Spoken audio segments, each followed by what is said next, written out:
నమస్తే, welcome to prime 9. Come to the point. ఈ రోజు మన కమ్ టు ద పాయింట్ కార్యక్రమంలో మనం మాట్లాడుకునే పాయింట్ ఏంటంటే 2025 ఏప్రిల్లో పవన్ కళ్యాణ్ గారు, ఈ పంచాయతీరాజ్ శాఖ మంత్రి పవన్ కళ్యాణ్ గారు తీసుకున్న ఒక వినూత్నమైన ఆలోచన ఇప్పుడు సత్ఫలితాలను ఇస్తోంది.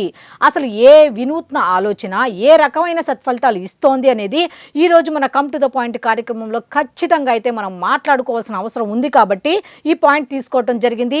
అయితే మనం జనరల్గా వింటున్న మాట ఏమిటి అంటే, ఒక్క అడుగు ఏ పనికైనా సరే ఒక్క అడుగు కనుక ముందుకు వేస్తే మన వెనక తెలియకుండా ఒక 1000 అడుగుల వరకు మనకు తెలియకుండా ఎంత దూరం అయితే మనం పయనించాలి అనుకుంటామో అన్ని అడుగులు ఆటోమేటిక్గా పడతాయి అనేది మన పెద్దలు చెప్తున్న మాట.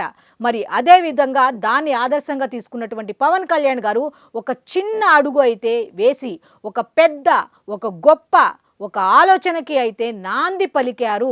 చరిత్రను తిరగరాశారు. చరిత్రలో ఎవ్వరూ చేయలేని పనులకైతే శ్రీకారం చుట్టారు అనేది ఈరోజు మనం మాట్లాడుకోబోతున్నాం. అయితే ఈ వీడియో చివరి వరకు చూడండి. మీ అభిప్రాయాన్ని ఖచ్చితంగా కామెంట్ రూపంలో తెలియచేయండి. ఎందుకంటే ప్రతిసారి చెప్తున్నట్టు మీ కామెంట్ నాకు చాలా చాలా వాల్యుబుల్, నాకు బూస్ట్ ఇస్తుంది. సో ఈ పాయింట్ చేస్తే బాగుందన్నారు కాబట్టి ఇంకా ఎవ్వరూ చెయ్యని పాయింట్స్ గ్యాదర్ చేసి సెర్చ్ చేసి నేను మీ ముందుకు తీసుకొచ్చే ప్రయత్నం అయితే చేస్తా.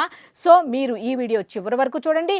మీ అభిప్రాయాన్ని కామెంట్ రూపంలో తెలియచేయండి. నచ్చితే కనుక ఒక లైక్ చేయండి. తప్పకుండా 10 మందికి షేర్ చేయండి. ఇక టైం వేస్ట్ చేయకుండా పాయింట్లోకి వెళ్ళిపోదాం.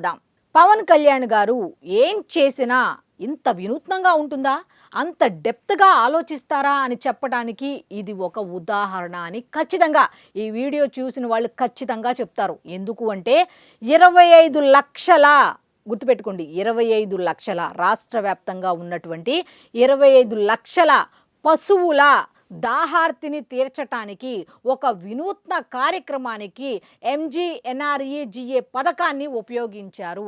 ఇది చరిత్రలో ఇప్పటి వరకు కొంతమంది చేసినా కూడా దాన్ని కంటిన్యూ చేసిన వాళ్ళు ఎవరూ లేదు. దాన్ని కంటిన్యూ చేయాలి అన్న ఉద్దేశంతో పశువుల కోసం ఆలోచించిన ఒకే ఒక వ్యక్తి ఎవరయ్యా అంటే పవన్ కళ్యాణ్ గారు. ఈ పంచాయతీరాజ్ గ్రామీణాభివృద్ధి శాఖను తీసుకుంటే నిందించారు కదా, ఆ శాఖను తీసుకుంటే ఎంతమందికి ఎన్ని రకాలుగా ఉపయోగపడుతుంది అని ఆ పదవికే వన్నె తీసుకొచ్చారు. ఈ పశువులకు నీటి తొట్టెలను ఏర్పాటు చేశారు. ఎంత వినూత్నంగానే కదా. మీరు అనొచ్చు ఏంటి పెద్ద ఇదొక విషయమా అని. ఇది విషయమే, పెద్ద విషయమే, గొప్ప విషయమే. నోరున్న వాళ్ళు ఎలా పడితే అలా మాట్లాడుతున్నారు. అయితే నోరు లేని జీవాల గురించి ఆలోచించే పరిస్థితులు ఉన్నాయా? మరి అటువంటి జీవాల గురించి కూడా ఆయన ఆలోచించారు కాబట్టే ఈరోజు ఈ పాయింట్ తీసుకోవటం జరిగింది.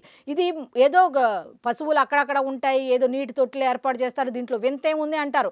అసలు ఆయన ఆలోచన విధానం ఎంత ఆశ్చర్యకరంగా ఉంది అంటే మీరు నమ్మరు. ఒక్కొక్క పాయింట్ చెప్తా. దీనికోసం ఎన్ని కోట్లు ఖర్చు పెట్టారు, ఏ విధంగా ఉపయోగపడుతున్నాయి అనే దాని మీద మనం గనక మాట్లాడుకుంటే మీరే ఆశ్చర్యపోతారు. అయితే గ్రామీణ ప్రాంతాల్లో ఈ ఆవులు కానీ, గేదెలు కానీ, మేకలు కానీ, కోళ్లు కానీ, కుక్కలు కానీ, కొన్ని రకాల పక్షులు కానీ ఎక్కువగా ఉంటాయి. మరి వేసవి కాలం వస్తోంది. వేసవి కాలంలో వాటి దాహార్తిని ఎలా తీర్చాలి అనేది ఆయన ఆలోచించారు. కేవలం ఇది పశువుల కోసమే ఆలోచించారంటే కాదు, రైతుల కోసం, పశుపాలకుల కోసం ఆలోచించారు. ఏ విధంగా అంటే ఆవులు కానీ, గేదెలు కానీ పశు మేతకు వెళ్ళినప్పుడు లేకపోతే ఎండలో బయటకు వెళ్ళినప్పుడు దాహం గనక కరెక్ట్ టైంకి గనక వాటర్ ఇస్తే పాల ఉత్పత్తికి కూడా సహాయపడే అవకాశం ఉంటుంది. దాహం తీరలేని పరిస్థితుల్లో కొన్ని మూగజీవాలు అయితే చనిపోయే పరిస్థితులు కూడా ఉంటాయి. మరి అటువంటి అప్పుడు పశు సంపదను కోల్పోతాం. పశు సంపదను వృద్ధి చేసుకోవాలి కానీ కోల్పోకూడదు. మరి ఇటువంటి సమయంలో ఏం చేయాలి అంటే వేసవి కాలంలో ఏ విధంగా ప్రజలు దాహార్తిని తీర్చడానికి ఏర్పాట్లు చేస్తారో, చలివేంద్రాలు చూస్తాం కదా, అది ఏ విధంగా ఏర్పాటు చేస్తారో అదే విధంగా ఈయన కూడా వేసవి కాలంలో ఈ జంతువుల దాహార్తిని తీర్చడానికి ఖచ్చితంగా తీర్చాల్సిన అవసరం ఉంది. సాటి మనుషుల కింద, మనుషులు అంటే ఇప్పుడు చాలామంది జంతువులు, జంతు ప్రేమికులు అంటున్నారు కదా, ఇలాంటి కార్యక్రమాలు చూడండి. ఇలాంటి కార్యక్రమాలు చేస్తే ఆదర్శప్రాయంగా మీరు కూడా ఉంటారు అని చెప్పడానికే ఈరోజు ఈ పాయింట్ తీసుకురావడం జరిగింది. ఇది వాటర్కి సంబంధించి నీటి తొట్టెలని ఎన్ని కోట్లతో ఏర్పాటు చేశారో తెలుసా? ఇది కేవలం ఇప్పుడు చలివేంద్రాలు కేవలం సమ్మర్ వరకే ఉంటాయి కాదు. ఈ పశువులకు సంబంధించి సంవత్సర కాలం అంతా కూడా ఉండేలాగా నీటితో నింపుతున్నారు నిర్మించుకుంటున్నారు. అయితే రాష్ట్ర వ్యాప్తంగా ఎన్ని కోట్లు ఖర్చు పెట్టారు, దీనికి ఎన్ని తొట్టెలను నిర్మించారు, అలాగే ఎంత వాటర్ నింపుతున్నారు. అయితే పెద్ద జంతువులకు ఒకటట, చిన్న జంతువులకు ఒకటట, నెక్స్ట్ ఇంకొక విషయం ఏంటంటే పక్షులకు ఒకటంట. ఎందుకంటే ఇంత వినూత్నంగా ఆలోచించి రాష్ట్ర వ్యాప్తంగా ఎన్ని తొట్టెలను నిర్మించారు అనే దాని మీద ఈరోజు ఖచ్చితంగా ఒక లిస్ట్ అయితే ఇస్తాను, ఒకసారి చూడండి. రాష్ట్ర వ్యాప్తంగా దాదాపు ఈ గ్రామాలకు సంబంధించి ఏవైతే ఈ పశువులు ఎక్కువగా ఉంటాయో ఆయా ప్రాంతాల్లో దాదాపు 15,000 తొట్టెలను నిర్మించాలని 2025లో లక్ష్యంగా పెట్టుకుని 56.25 కోట్ల రూపాయలను దీనికి వెచ్చించినట్టుగా తెలుస్తోంది. ఇది ఎప్పటిది అంటే ఏప్రిల్ 2025కు సంబంధించి MGNREGA పథకం కింద ఈ తొట్టెలను నిర్మించడం జరిగింది. రాష్ట్ర వ్యాప్తంగా ఉన్నటువంటి మారుమూల గ్రామాలకు సంబంధించి ఈ గ్రామ పంచాయతీలకు సంబంధించి 15,000 నీటి తొట్టెలను అయితే నిర్మించాలని లక్ష్యంగా పెట్టుకున్నారట. ఎంత? 56 కోట్లకు పైగా. అయితే ప్రతి తొట్టె నిర్మాణానికి 45,000 రూపాయలను ఖర్చు చేయాలి అనేది ఒక లక్ష్యంగా నిర్దేశించుకున్నారట. అయితే అప్పుడు కదా 2025 కదా, దాని ఫలితాలు ఏ విధంగా ఉన్నాయో తర్వాత మాట్లాడుకుందాం. ఒక్కొక్కటి ఆశ్చర్యపోతారు. ఒక్కొక్క తొట్టెలో కూడా 3 నుండి 3.5 లీటర్ల వాటర్ ఉంటుందంట. అయితే సైజుకి తగ్గట్టు, అంటే కొన్ని పెద్ద పశువులు ఉంటాయి, కొన్ని చిన్నవి ఉంటాయి కదా, వాటికి తగ్గట్టు అనమాట. పెద్ద పశువులు ఉంటే పెద్ద జంతువులకు సంబంధించి వాటికి ఒక రకమైన నీటి తొట్టెలు సైజుని బట్టి, తర్వాత చిన్నవి ఉంటే వాటికి, మరి పక్షులు అయితే ఆ వాటర్లో పడి ప్రాణం మీదకు తెచ్చుకోకుండా వాటికి కూడా చిన్న పాండ్స్ లాగా ఏర్పాటు చేశారంట. ఎంత వినూత్నమైన ఆలోచన అండి. పశువుల కోసం కూడా ఆలోచించారు. వాటి దాహార్తిని తీర్చాల్సిన బాధ్యత, పశు సంపదను రక్షించుకోవాల్సిన బాధ్యత మనపై ఉంది. మన పర్యావరణాన్ని, పశు సంపదను రక్షించుకోవాల్సిన బాధ్యత మనపై ఉంది అని చెప్పి ఆయన చెప్తుంటే నిజంగా ఎంత వినూత్న ఆలోచన అండి ఇది. అయితే రాష్ట్ర వ్యాప్తంగా 25 లక్షల జంతువుల దాహాన్ని అయితే తీర్చాలి అన్న ఉద్దేశంతో లక్ష్యంగా పెట్టుకున్నారు. ఇది 2025. మరి ఇప్పుడు 2026 వచ్చింది కదా.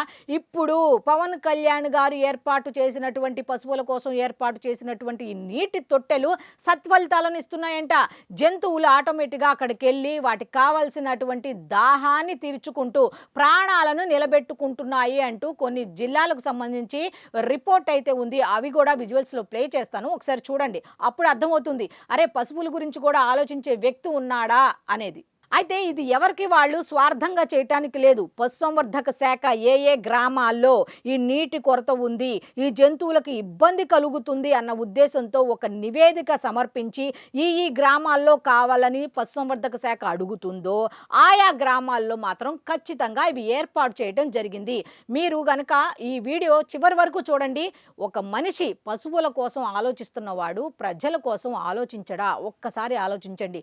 ఒక మనిషి పశువుల దాహం తీరుస్తున్నవాడు ప్రజల గురించి ఏ స్థాయిలో ఆలోచిస్తాడు అనేది కూడా ఆలోచించుకోవాల్సిన అవసరం ఉంది. అయితే బురద జల్లే కార్యక్రమాలు ఎప్పుడూ జరుగుతూనే ఉంటాయి. ఆయన మీద బురద జల్లిన ప్రతిసారి కూడా అది పన్నీరే అవుతుంది కానీ బురద అయితే అవ్వదు.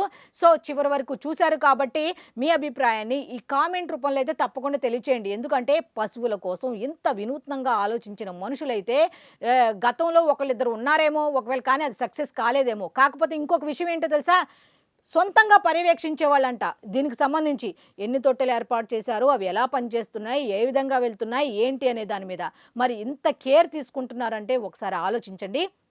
సో ఈ వీడియోపై మీ అభిప్రాయాన్ని కామెంట్ రూపంలో తప్పకుండా తెలియచేయండి. సో చూశారు కదా, ఇది ఈనాటి కమ్ టు ద పాయింట్ కార్యక్రమం. మళ్ళీ రేపటి కమ్ టు ద పాయింట్ కార్యక్రమంలో కలుసుకుందాం. అంతవరకు సెలవు, నమస్కారం.